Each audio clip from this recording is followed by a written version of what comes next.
Hello chess friends and welcome to Azarov's chess channel and welcome to the round 4 of the Grand Chess Tour in 2019 in Zagreb.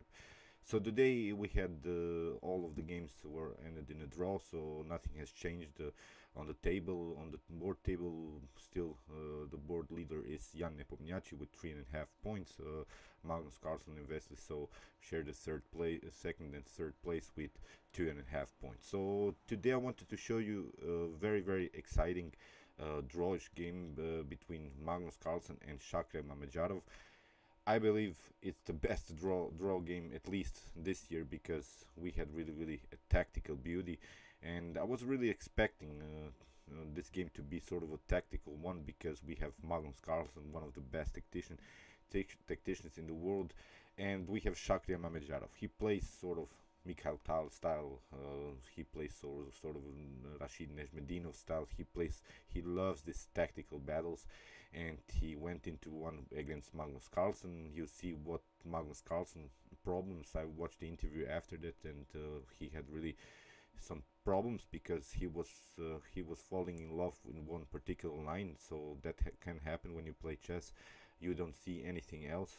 He admitted that in his later interview that he was really stuck to this one particular line, and he didn't even see any lines which were much better for him, and he had really some winning chances in an early stage of the game, missed them, and the game ended in a draw. So let's see now this tactical beauty. Be prepared, it's really something special, because we have this checkmate patterns, deflections, overloads, and similar stuff. It's really unbelievable game. So let's see what happened here. Knight on f3 played by Carlsen, knight on f6, and now c4 we have the English opening, and now g6 by Shakhriyar Mamedyarov, transposed into sort of a King's Indian setup against the English opening. Knight on c3, and now d5. And here Shakhriyar Mamedyarov showed Magnus Carlsen that he's going to play sort of a Grunfeld style, because we are waiting, of course, after c takes d5, knight takes on d5. Well, we are waiting white to play the move e4, and then after knight on c3, bishop on g7, and with c5 the common ideas of the Grunfeld defense. But Magnus Carlsen played here, well, a reverse Sicilian sort of. This setup he uses basically when he plays this Lasker Sicilian. I've seen it many times. If you could just imagine this move order from Black's perspective, he played it very often. So he gets out with his knights, plays c4 from Black's perspective. When he plays the move c5. So he's really familiar with his tactical ideas. And you see now the problems. Shakhriyar Mamedyarov is trying to get into a Grunfeld defense, but Magnus Carlsen is not allowing that. He played a different line, a different move order, and really confused a little bit Shakhriyar Mamedyarov in an early stage of the game. Here h4 immediately by Carlsen. So you see he's not playing this e4 immediately, because we don't want to after, let's see, this move e4, pardon me, if e4 then knight takes on c3, and of course you try to play the move d4, so c5 can be played after d4, c takes d4, and c takes d4. We have now the Grunfeld defense, which is one of the most common and most aggressive lines for Black. But Magnus Carlsen didn't allow Shakhriyar Mamedyarov to go into this line. He had played a very aggressive line with the move h4. And here we have knight on c3. So Shakhriyar Mamedyarov is trying to do the same thing again. Knight on c3, b takes c3, and he's waiting now Magnus Carlsen to play the move d4, and then he'll try to crush his central control with the move c5. But Magnus Carlsen, after bishop on g7, he simply pushed forward. Unbelievable attacking play by Magnus.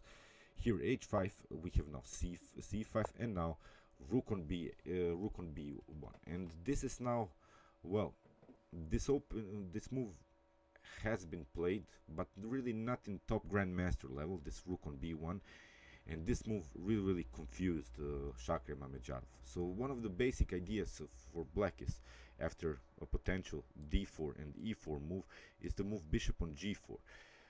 But here with the rook on b1, well, Magnus Carlsen messed up with Shakhriyar Mamedyarov's preparation here a little bit, because after rook on b1, it's not so easy to play the move bishop on g4 because your b7 pawn is hanging. So you see deep preparation here by Magnus.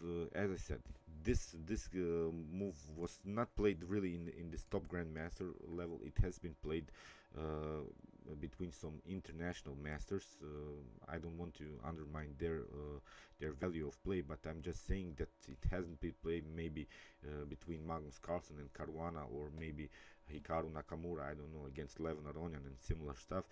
So rook on b1, really great idea, and still it's a common move to play against the Grunfeld. So Magnus played here a little bit different move order, which really confused now Shakhriyar Mamedyarov. Shakhriyar Mamedyarov should have gone maybe here knight on c6, and here after e4, bishop on g4, the common line, or maybe even castling.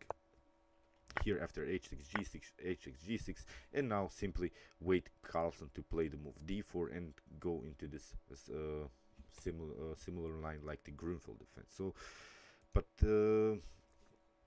after rook on b1, Mamedyarov played well.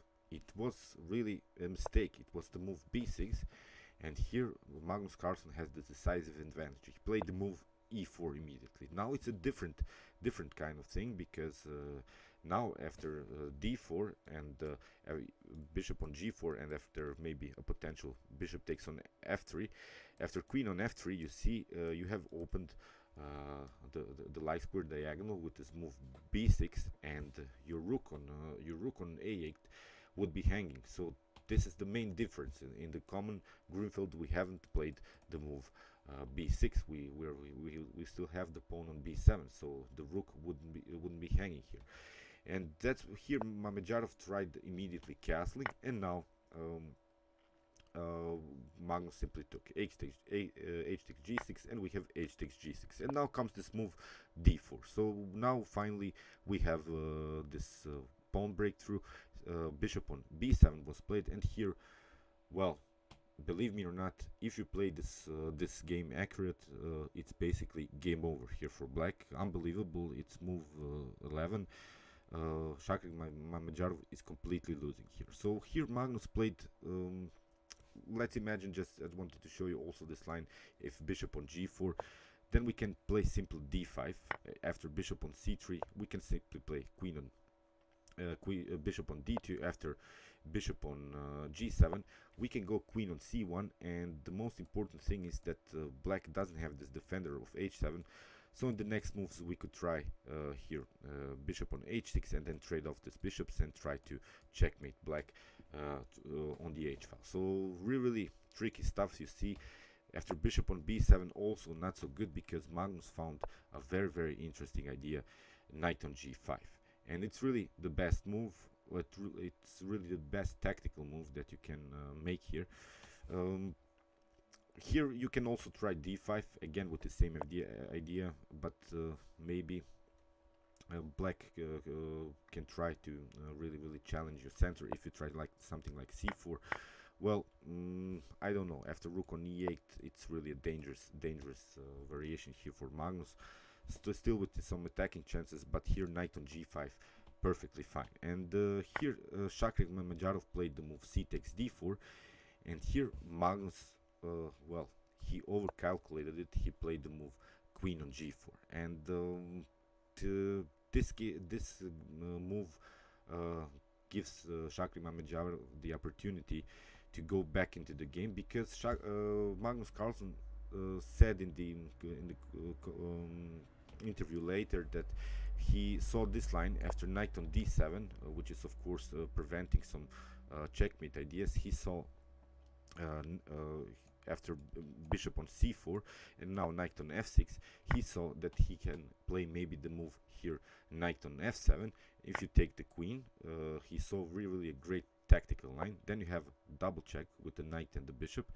King on h7 has to be played, and then you have knight on g4. You have to bring the bishop also here on h6, and then after knight on h6, it's again very dangerous here. So it would be a completely winning game here. But what Magnus missed in this line, that after bishop on c4, black can play here the move queen on c7, which gives black the opportunity to cover somehow with some knight on e5 ideas, with an attack immediately on this bishop on c4. So if you try something like knight on c4, we can immediately take the bishop and it's game over. So he missed these tactics. So that's why this queen on g4 by Magnus Carlsen wasn't really the best move. This is now a critical point of the game. It's all over the internet here. Queen on g4, the better way would have been to play the move bishop on c4. And one of the best replies for black is maybe to try to move e6. It's really dangerous when you try something like d takes c3.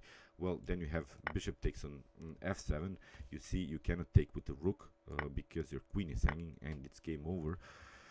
So basically you're forced to bring the knight here on d7 in order to have some kind of a defender of this e5, of this f7 with the knight on e5. But then you can play queen on b3, and if you try something like knight on e5, here is a really great line. C takes d4. After knight takes on c4, you have a very nice checkmate here. King on rook on h8. If you take with the bishop, of course, if you take with the king, then we have queen on h3, and then queen on h7 checkmate. If you take with the bishop, again queen on h3. You cannot move the rook here on e8. That's the main problem, because then you get this one, you get checkmate on f7. Really great tactics here. So you're forced to move the king here on g7, but then you have a very powerful move e5, cutting off this very important square for the king through which he can escape. So that's why a potential line would be c takes the knight from c to e5, d takes e5, but then it only prolongs the game. It's a forced checkmate sequence anyway. You can try something like queen on d1 just to prolong, but still with the same threat, queen on h7 checkmate. So Magnus said that he really missed this line. He was really in love with this queen on g4 idea. That's what I'm talking about, when sometimes you get really addicted to one particular line, to one particular mating picture, mating pattern that you have seen, and you miss anything else. So here it allowed Shakhriyar Mamedyarov to regroup, to bring back the knight into the defense. Here, after knight on d7, queen on h3 played by Carlsen, of course with the checkmate threat, but now Shakhriyar Mamedyarov can regroup, and here he played knight on f6. e5 now by Carlsen, but again Mamedyarov closes here really the h file. Of course you cannot play any more g4 because the bishop is attacking the rook, so that's why it's not something special here. And here Magnus tried e6 in order to have at least some kind of an attack, to continue to attack. But after queen on d5, Magnus Carlsen also in the interview said that he wasn't satisfied with the outcome. But here even a better line would have been maybe for Shakhriyar Mamedyarov to go with the move f6. There is this tricky line with bishop on d3. Of course, you see this is really dangerous here with the bishop on g6. But here I think you can simply take, after bishop on g6, rook on f6 is a good defensive move. If you try queen on h5, then queen on d5 again, getting some breathing space for the king. You see queen on h7 isn't so good because we can hide with the king, and it would be also game over. So you see maybe f6, after e6, f6 would have been a very good idea for Shakhriyar Mamedyarov, but it's really hard to calculate. Of course, I watched these games home and analyzed them with some computers. It's really a complicated position. It's really an unbelievable attack by Carlsen. You have to defend here, but Shakhriyar Mamedyarov found, after he made this mistake with bishop on b7 and b6, he found now the best moves in order to defend. Here, after e6, Mamedyarov played queen on d5, and this is now also very important defensive move. Mamedyarov hasn't made a mistake which lead him into some losing variations. Here with the queen on d5, it's perfectly fine. He still can play annoying checks with queen on e5 and similar ideas. E takes f7 was played, and now rook takes on f7, bishop on d3, again aiming on this very weak g6. But now Mamedyarov finds, of course, a very nice defensive move, queen on e5, first a check. You cannot move the king on f1, that's the problem, because then you get knight on g3 with a fork, so this would be game over here for Magnus. So that's why Magnus had to go on a really unnatural square here on d1. And since we have the attack here by d4 and on the pawn on c3, the d file still can get open for this rook, and that's why it's really dangerous to have this knight. But here from black's perspective, you can also make some mistakes. If you try something like rook takes on f2, then you get rook on b5, and it's again winning for white here. So again, after bishop on g6 and queen takes on h5, you see there are no possible checks anymore. Here, good checks by black, so that's why this would be simply losing. So you see how dangerous this tactical line was. That's why after king on d1, d takes c3, which is the correct d takes c3 was played by Mamedyarov, which is really the correct move. And now knight on f7, king takes on f7, and now rook on e1, and Magnus Carlsen is trying to regroup also his pieces to get them back into the defense. You see how crowded these rooks and the bishops are. The evaluation here is slightly better for black. You have to be accurate if you want to win this game. White has really an endangered king, still with some defensive resources, although the queen is a little bit far away from the action, but still can participate in the attack, maybe with queen on e3, which is the main idea, to trade off these queens, because if you trade off the queens, then the position gets more simplified and you can really battle for a draw or even for a win here as white. But Mamedyarov, of course, is trying to stay with the queens on the board and play the move c2, which is also the best move. Very nice move, because we want to open some files for this rook on a8, which hasn't participated in the attack so far. So that's why bishop takes on c2, and now rook on d8. A very strong move, and now bishop on d2.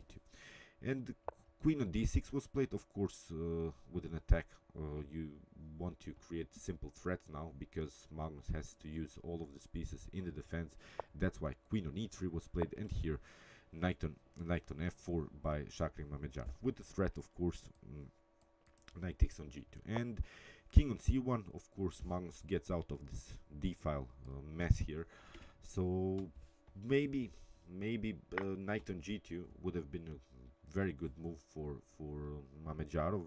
After bishop on b4, this would be a forced line for Magnus if he wants to stay on into this game, if he wants to get a draw.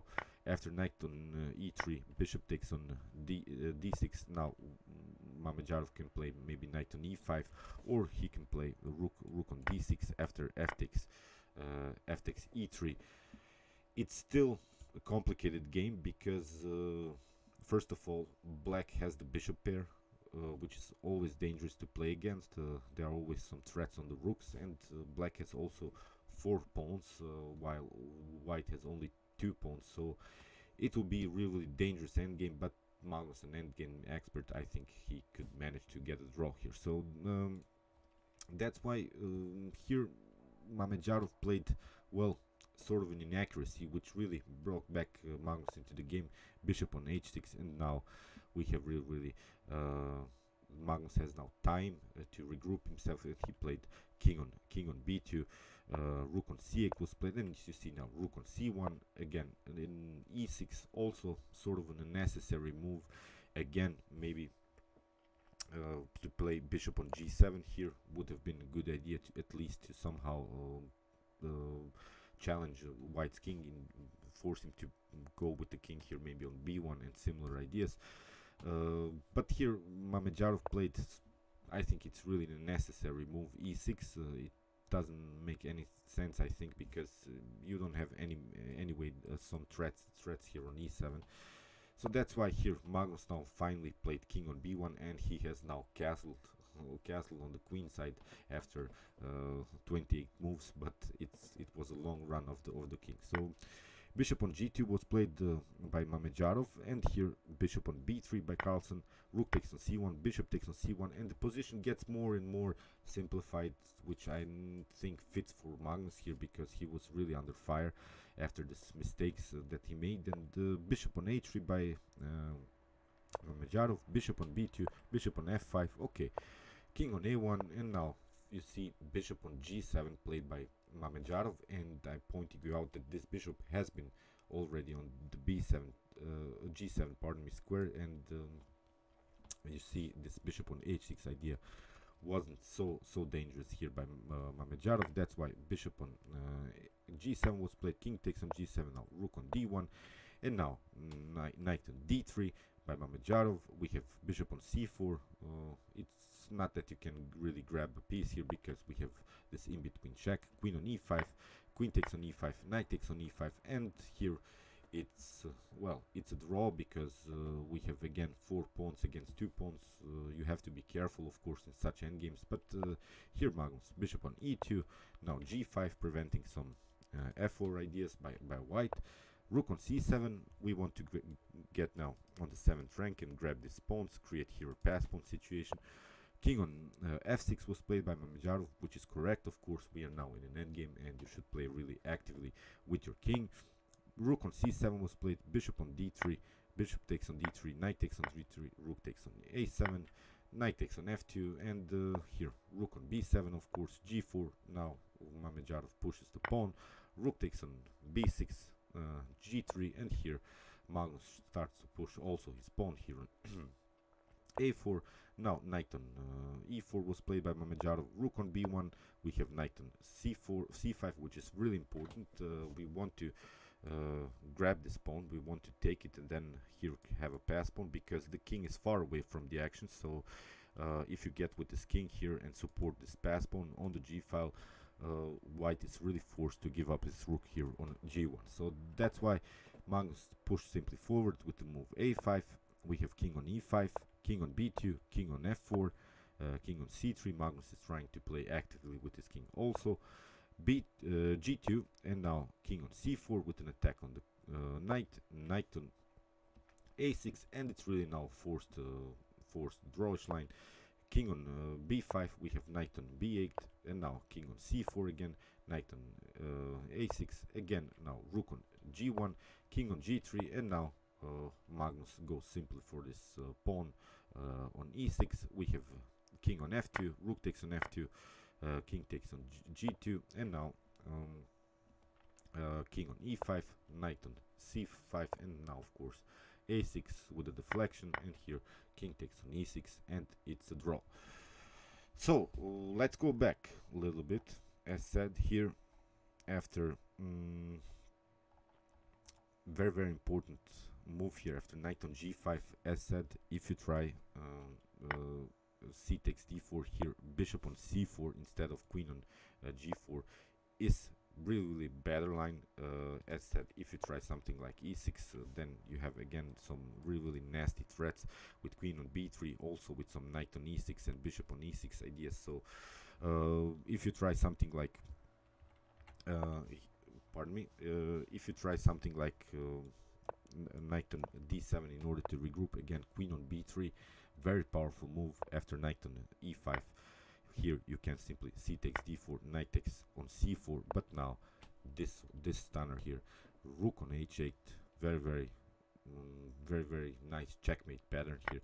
Bishop takes on h8, and now queen on h3. You have to play with the king, and now e5 would really win the game. So as said, Magnus said in the interview later that he missed this line, that he was really satisfied with this queen on g4 move, but it's unbelievable how Shakhriyar Mamedyarov gets into these weak positions, because he really missed this opening with bishop on b7 and b6, and you see how dangerous it is to leave white this central control with his pawns, and this was really deadly. But I think it was really a beautiful drawish game here by these two top grandmasters, so I really enjoyed it. Okay, meanwhile you can watch my other commented chess games with some other games from this tournament, from the Grand Chess Tour in 2019, and you can also watch my best chess games of all time if you want to see the best chess games that have been ever played in chess history. And you can also subscribe to my channel if you like the content. Thanks you for watching, guys, and chess is the best, of course.